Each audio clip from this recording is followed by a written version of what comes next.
तो कितना भी तेजी से वह व्यक्ति दौड़े, मंजिल को नहीं पहुंच पाता है। कोई व्यक्ति धीरे धीरे ही चलता है लेकिन सुपथ पर चलता है। ऐसे ही जो व्यक्ति धर्म की शुरुआत ही नहीं किया, जीवन की तैयारी ही नहीं किया और यह जिंदगी बड़ी तेजी से भागा जा रहा है, अंतिम में वो मंजिल तक नहीं पहुंचता है।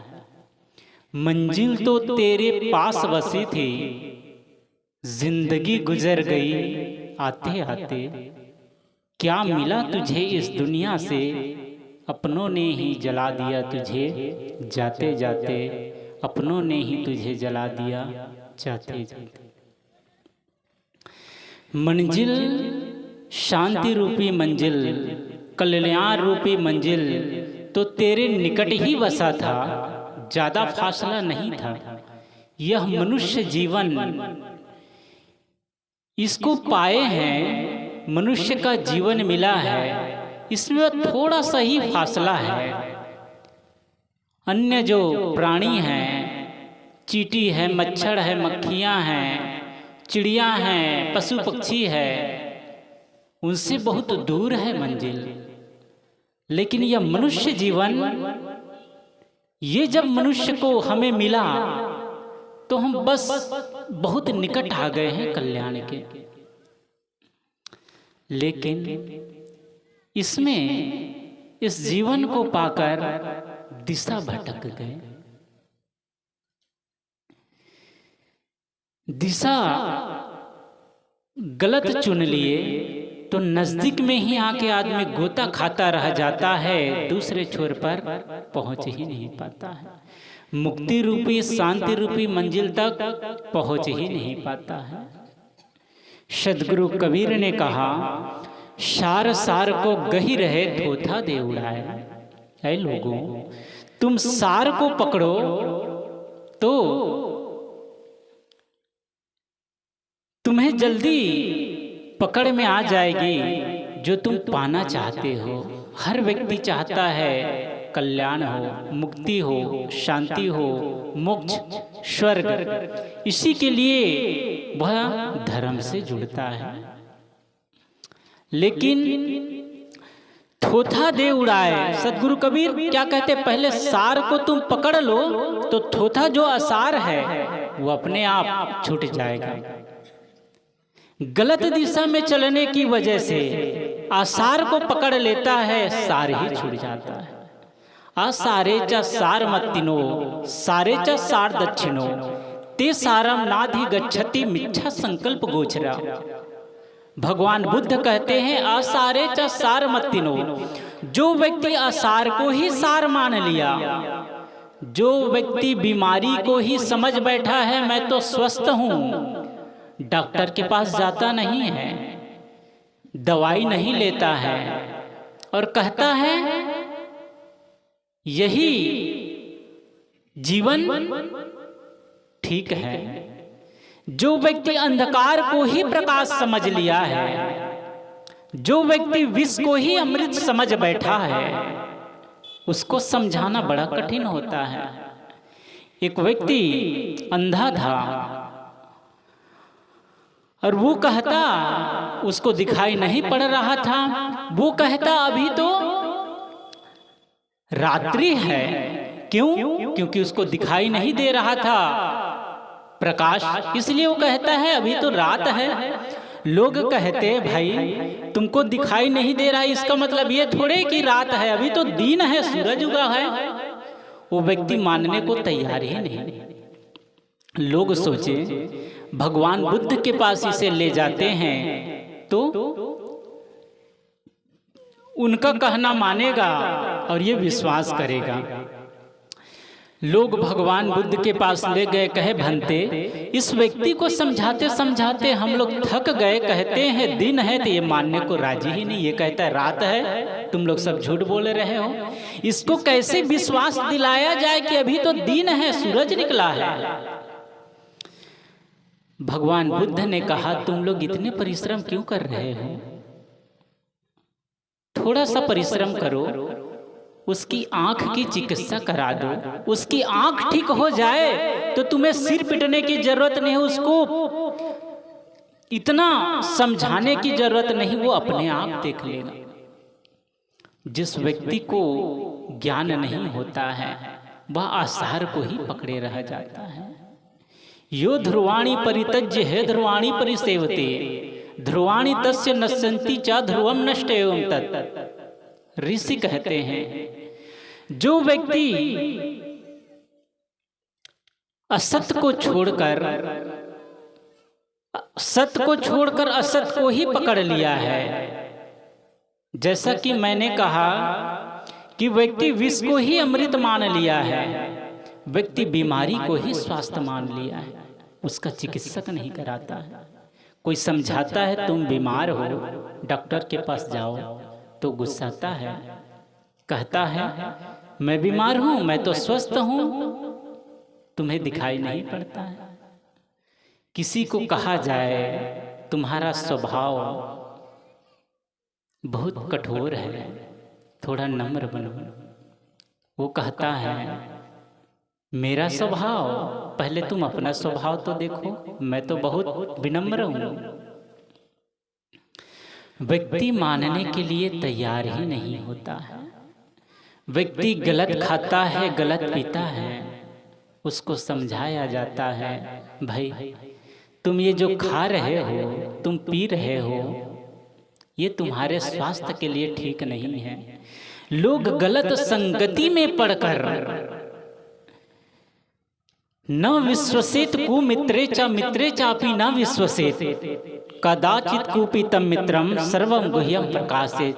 जो कुमित्र है, जो तुम्हें गलत मार्ग पर ले जाता है, जो तुम्हें शराब पीना सिखाता है, जो तुम्हें गुटखा खाना सिखाता है, जो तुम्हें सिगरेट पीना सिखाता है, वो तुम्हारा मित्र कैसे हो गया? तुम्हारा स्वास्थ्य बिगड़ रहा है। तुम जो कमाते हो वो आधा पैसा तो दुर्व्यसन में चला जाता है। तुम्हारे बच्चे ठीक से स्कूल में पढ़ नहीं पाते हैं, तुम अपनी पत्नी को अच्छे साड़ी नहीं दे पाते हो, तुम अपने घर के आर्थिक विकास नहीं कर पाते हो। मेहनत तो बहुत करते हो लेकिन वो बह रहा है। जैसे कोई पात्र हो और उसमें नल खोल दिया गया है, बाल्टी है, नल खुला हुआ है, उसके तला में छेद है, उधर से पानी बह रहा है, टोटी तो खुला है, पानी बाल्टी में जा रहा है, लेकिन उसके तला फूटा हुआ है, सब पानी रिस के बह जा रहा है, बाल्टी कैसे भरेगी? कमाई तो बहुत कर रहा है आदमी, लेकिन कहता है कि क्या करें, कमाते बहुत है, पैसा टिकता ही नहीं। जो बह रहा है नीचे की ओर, उसको ठीक कर दो, अपने आप वृद्धि होने लगेगी। जो गलत की ओर तुम्हारा पैसा खर्च हो रहा है, उस तुम व्यसन को तुम सुधार करो तो गलत जो तुम्हारा पैसा जा रहा है वो तुम्हारे पास बढ़ोतरी होगी और थोड़े दिन में तुम बहुत ऊंचे उठ जाओगे। सदगुरु कबीर कहते हैं लोगों को समझाते हैं तो लोग मानता ही नहीं। उसका स्वास्थ्य खराब हो रहा है, किडनी खराब हो रहा है, लिवर खराब हो रहा है, कैंसर हो रहा है, फिर भी लोग सोचता है कि अभी तो प्रकाश ही है, अंधकार कहाँ है। स्वास्थ्य खराब हो रहा है लेकिन उसको पता ही नहीं कि मैं क्या कर रहा हूं। सदगुरु संत जन करुणा के कारण, मैत्री के कारण, प्रेम के कारण समझाते हैं, लोगों के दुख देखते हैं।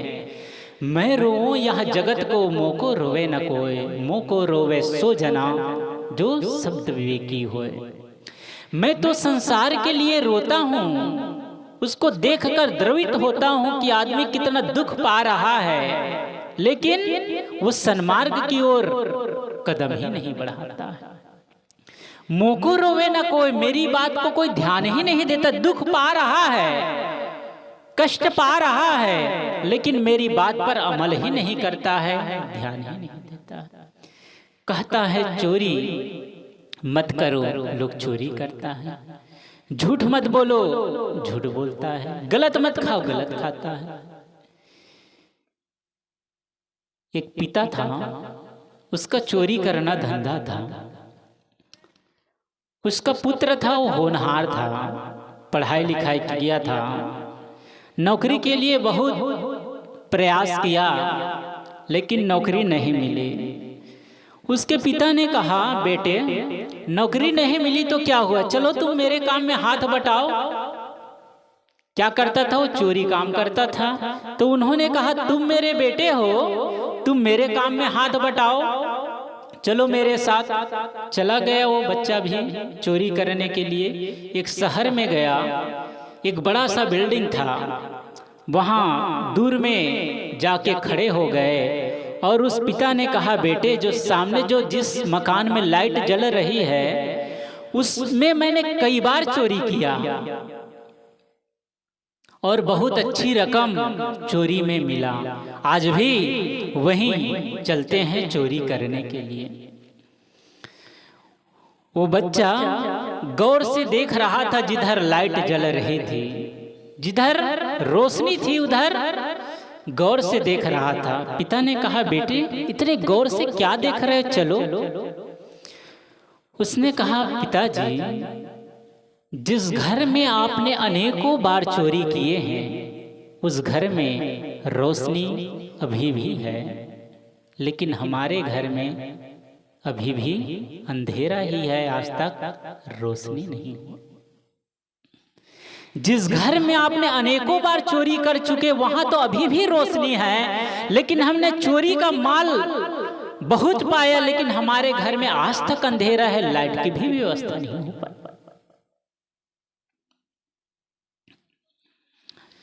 गलत तरीके से कमाया हुआ धन, अन्यायोपार्जितम वित्तानम 10 वर्षानि तिष्ठति, प्राप्ते चेका 10 वर्षे समूलम तद विनश्यति। अन्याय पूर्वक कमाया हुआ धन थोड़े दिन ही रहता है और थोड़े दिनों बाद वो समूल लेकर जो आपके मूल संपत्ति है उसको भी लेकर चला जाता है। क्यों? क्योंकि वो गलत तरीका से कमाया हुआ धन है। कोई आदमी गलत तरीका से धन कमाकर बड़ा मकान बना लिया, कोई व्यक्ति गलत तरीका से धन कमाकर बहुत जमीन खरीद लिया, बहुत पैसे इकट्ठा कर लिया। जब शरीर छूटेगा तो वो मकान साथ नहीं जाएगा, वो जमीन साथ नहीं जाएगी, वो पैसा साथ नहीं जाएगा। साथ जाएगा वो चोरी का संस्कार तुमने इकट्ठा किया, वो साथ जाएगा और तुम्हें जहां जाएंगे दुख भोगना पड़ेगा, इसका बदला देना पड़ेगा। किसके लिए किए? बच्चे के लिए किए, परिवार के लिए किए। वो तो वही रह गए, लेकिन उसका संस्कार और ये जीव पता नहीं कितने बार किन किन खानियों में और कितने मनुष्य जीवन पाया और कितनी बार ऐसा कर्म किया। आज यहां हैं हम, यहां से यदि शरीर छूट जाए तो जो परिवार वाले हैं, घर वाले हैं, वे लोग रोना रोएंगे कि हमारा पुत्र नहीं रहा, हमारे पिता नहीं रहा, हमारी माँ नहीं रही, हमारी बेटी नहीं रही। अब ये शरीर तो छूट गई, ये जीव फिर दूसरी जगह गया, दूसरे के घर में जन्म लेता है, वहां थाली बजा रहे हैं कि हमारे घर में पुत्र पैदा हुआ है, हमारे घर में पुत्री पैदा हुआ है। यहाँ रोना धोना चालू है और वहां खुशी का माहौल। तो ये रोना और हंसना तो अनंत काल से चलता आ रहा है। और कितने कितने मकान बनाए, कितने जमीन खरीदे, कितने धन राशि इकट्ठा किए, कुछ भी साथ नहीं जाता है। इसलिए व्यक्ति को चाहिए कि सन्मार्ग पर, एक जगह सत्संग हो रहा था,